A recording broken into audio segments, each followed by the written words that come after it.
दोस्तों, ब्रह्मांड में मौजूद शक्ति इंसान की हर वक्त मदद करती है।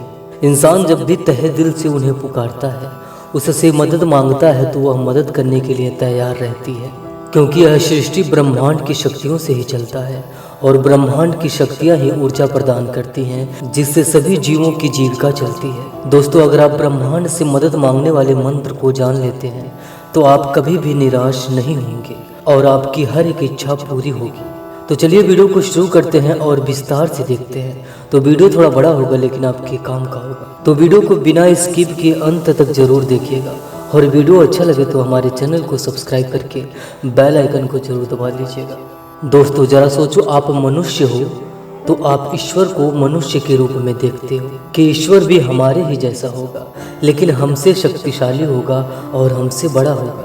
लेकिन अगर आप इंसान नहीं होते, एक चींटी होते, तो आप ईश्वर को कैसे देखते?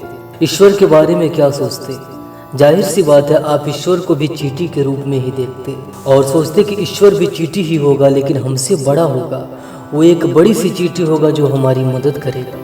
अगर आप हाथी होते तो सोचते कि ईश्वर भी हाथी ही होगा, लेकिन हमसे बड़ा होगा, हमसे शक्तिशाली होगा, सर्वशक्तिमान होगा, जो हमारी मदद करेगा। इसलिए कबीरदास जी लिखते हैं कि जाकी रही भावना जैसी, प्रभु मूरत देखी तिन तैसी। भगवान का कोई निश्चित आकार नहीं है, वह निराकार है। अर्थात हम कह सकते हैं कि ब्रह्मांड ही ईश्वर है या ईश्वर ही ब्रह्मांड है। दोस्तों, विज्ञान का कहना है कि एक बिग बैंग यानी एक बहुत बड़ा धमाका हुआ और धुंधली गैसें ठोस होती गई, फिर इस ब्रह्मांड की रचना हुई। यह तथ्य के आधार पर सही है। कोई और कहता है कि ईश्वर ने सारा ब्रह्मांड बनाया, जो तथ्य नहीं है मगर सत्य है। जब हम कहते हैं कि ईश्वर ने ब्रह्मांड की रचना की, तो पहला सवाल यह है कि ईश्वर के बारे में हमारी धारणा क्या है? हमारे दिमाग में ईश्वर का ख्याल कैसे आया? हमने ईश्वर का आविष्कार क्यों किया? सिर्फ इसलिए क्योंकि हमारे पास ब्रह्मांड के निर्माण के लिए कोई स्पष्टीकरण नहीं है कि ब्रह्मांड की रचना कैसे हुई। लेकिन यह तो सत्य है कि दुनिया से परे की किसी चीज़ ने ब्रह्मांड को बनाया। आपने और मैंने इस धरती को नहीं बनाया, यह बिल्कुल स्पष्ट है। ईश्वर को हम जो भी रूप देते हैं वह हमारी प्रासंगिकता के मुताबिक है, मगर मुख्य रूप से हम यह स्वीकार करते हैं, आप चाहे उसे ईश्वर कहें, शिव कहें, राम कहें, अल्लाह कहें, चाहे जो भी कहें, मुख्य रूप से वह इस ब्रह्मांड का आधार है जिसके लिए आप उसके सामने झुकते हैं। ब्रह्मांड का स्रोत हर चीज में सक्रिय है।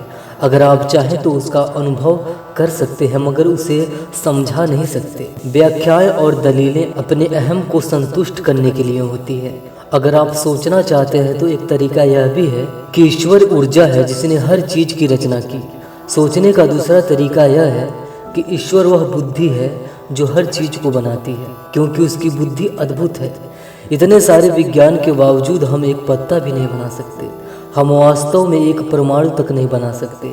इसलिए ब्रह्मांड के पीछे की बुद्धि इतनी अद्भुत है कि अगर आप बुद्धि के प्रशंसक हैं तो उसे बुद्धि ही कहेंगे। अगर आप ऊर्जा के प्रशंसक हैं तो उसे जबरदस्त ऊर्जा कहेंगे। अगर आप आकारों और रूपों के प्रशंसक हैं तो आप उसे पुरुष, स्त्री या और कुछ कहेंगे।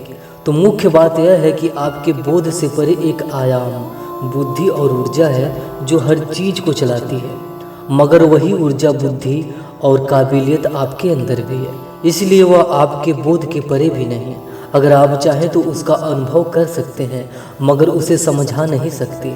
उसका अनुभव ही काफ़ी है। इसलिए जो ऊर्जा शक्ति ब्रह्मांड में मौजूद है, वही ऊर्जा और शक्ति तमाम धरती के जीवों को पालती पोसती है। और जो कोई भी उसे अपना आधार मानकर, अपना पिता मानते हुए, अपना रचनाकार मानते हुए उससे मदद मांगता है, वह उसकी मदद भी करती है। तो ब्रह्मांड से, यूनिवर्स से आपको जब भी मदद मांगनी हो तो किसी खुले स्थान पर जाएं जहां से आकाश दिख सके और अपने दोनों घुटनों के बल बैठकर बाहें फैलाकर ब्रह्मांड से पुकार करें और कहें, हे ब्रह्मांड की समस्त शक्तियाँ, मेरी मदद करो, मेरी मदद करो। मैं भी ब्रह्मांड का हिस्सा हूँ और मुझे तुम्हारी ज़रूरत है, मेरी मदद करो। आपकी जो भी परेशानी है उसको ब्रह्मांड से बताएं कि हे ब्रह्मांड की शक्तियाँ, मुझे इस परेशानी से, इस मुसीबत से छुटकारा दिलाओ। या फिर आपको किसी को हासिल करना है तो वो भी उससे कहो, और जिसे पाना चाहते हो उसका नाम लेकर भी बताओ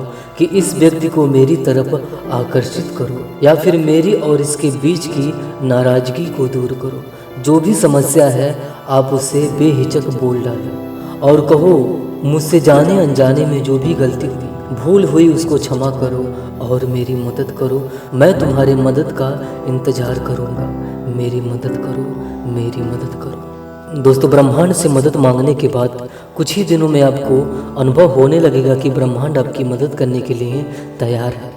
तो दोस्तों, आज का वीडियो आपको कैसा लगा आप कमेंट बॉक्स में कमेंट करके अपनी राय जरूर दीजिएगा।